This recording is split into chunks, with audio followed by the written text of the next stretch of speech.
My goodness, there were a couple of congressional hearings this week that were pretty wild, and we showed you Congresswoman Jasmine Crockett and some others. But, whoo, man, did Congresswoman Summer Lee of Pennsylvania get into it with James Comer? Watch this.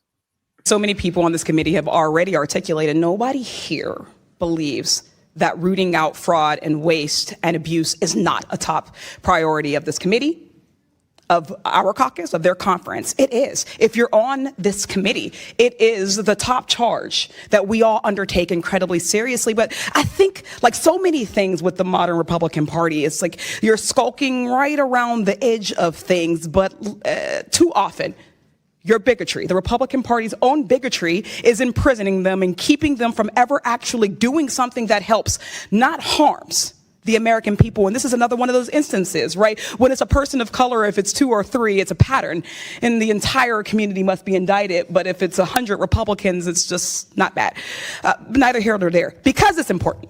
That's why we have routinely held hearings where we actually go over with the Government Accountability Office their high-risk list. We take it seriously. But the tone of this hearing seems to be a hypocritical witch hunt. It's hard to take it as anything but that, rather than an actual oversight effort. Our federal government currently has the tools to catch and prevent waste, fraud, and abuse. It's how the alleged fraud in Minnesota was caught by the Biden administration in the first place.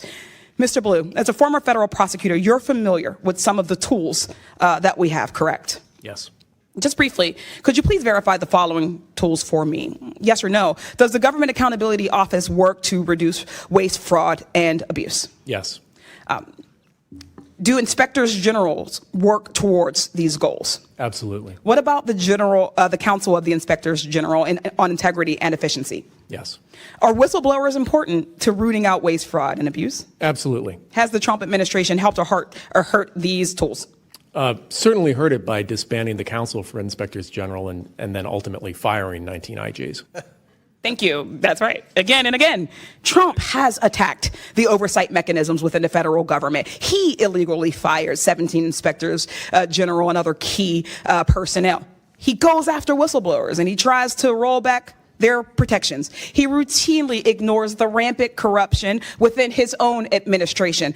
Republicans have turned a blind eye to all of this. They have held no hearings on these actions. And this hearing today isn't even about fraud generally within the federal benefits system, which we would welcome. Republicans have cherry-picked a blue state and an immigrant population, vulnerable, to demonize. To be clear, Minnesota is not the only state with a fraud problem. To truly tackle waste, fraud, and abuse, we need to approach the issue with a scalpel, not a mallet. Discovering that people are committing fraud in the federal program does not mean we should smash the whole thing and end it. It means its oversight mechanisms need to be improved. That's why it's so disappointing to see that the Minnesota House Fraud Prevention Committee that our witness, the Honorable Kristen Robbins, chairs, has issued no reports on these uncovered schemes. It hasn't advanced any legislation to address the issue or even shared whistleblower reports with their Democratic colleagues. They've just held a bunch of hearings and generated headlines, something our committee is all too familiar with. This hearing is not an effort by Republicans to improve social service programs. It's an excuse to end them and to punish Democratic-led states. This has always been the plan. It's why Republicans' so-called big, beautiful bill is estimated to cut more than $1 trillion from Medicaid and CHIP benefits and cut SNAP for 40 million people, the very children or folks with disabilities who were mentioned in the opening statements. Trump has also already taken advantage of the situation in Minnesota. After a YouTuber harassed and posted unsubstantiated claims of fraud against child care centers, HHS froze child care funding to Minnesota, which would affect more than 23,000 children.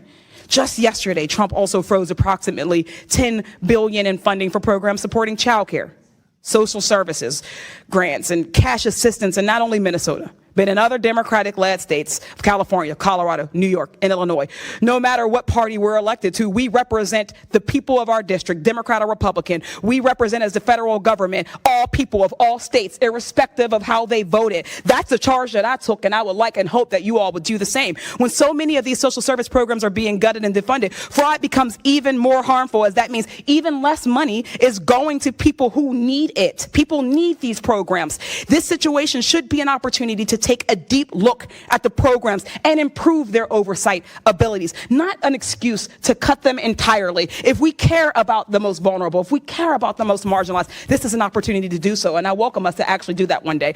Thanks, I yield back. Ms. Lee, the IGs are hired to identify fraud. They haven't identified fraud. The IGs have failed. But anyway. You all have failed. No, you all continue to fail. We've failed. done nothing. You've had the gavel, Mr. Comer. We barely do hearings on anything that actually affects change. You have power here, and yet you don't do anything. Yes, he actually initiated this, sir, but thank you so much for your opinion. You have failed. I yield it back. Chair recognizes Mr. Perry from Pennsylvania for 5 minutes. Thank the chair. Oh, that's how you get that ass, Matt. Yeah, and that's how you show receipts. I mean, look, this is the same kind of cognitive dissonance we always talk about on the show, but they're the first ones, Republicans primarily, to talk about, rule of law, the process, the whole deal. And then you gut the oversight for that. If you really wanted that, then you would beef up those processes, not remove them. And, I'm glad that she called that out. I'm glad that she specifically said, don't we already have weren't there mechanisms that were supposed to root out what you're claiming is this fraud and abuse and waste? And if you get rid of those, then you're talking out of both sides of your head. And we know that the administration has been doing that. We also know that DOJ, from my understanding, did not post the results that it was talking it was going to have. So that's all lip service. It's all rhetoric. And I think that rhetoric is not going to bode well for them when it comes to the midterm, because what people are actually seeing is inflated cost, and they are not seeing cheaper groceries as they were promised they would be seeing very shortly upon Mr. Trump's return. Michael?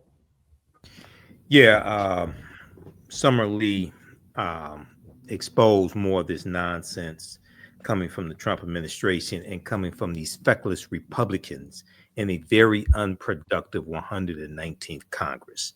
And this is an example. So you had Trump fired 17 inspector generals because criminals don't want oversight. That's what this is about. Criminals do not want oversight, and they want to remove those mechanisms that will be the guardrails that will investigate them. And it's also important to note that the prosecution of Somalis, like in Minnesota, when it came to the COVID-19 fraud and things like this, that began in 2022 under the Biden-Harris administration, under the Biden-Harris Department of Justice. Okay, so Comer doesn't want to mention that for some reason either. But this is the result of 7,000 votes, as Reverend William Barber said. The reason why Republicans are in control of all these committees, the reason why they're in control of the House of Representatives, is because of 7,000 votes, and out of however many million who voted in 2024. So this is what we have to change in 2026. These are consequential elections.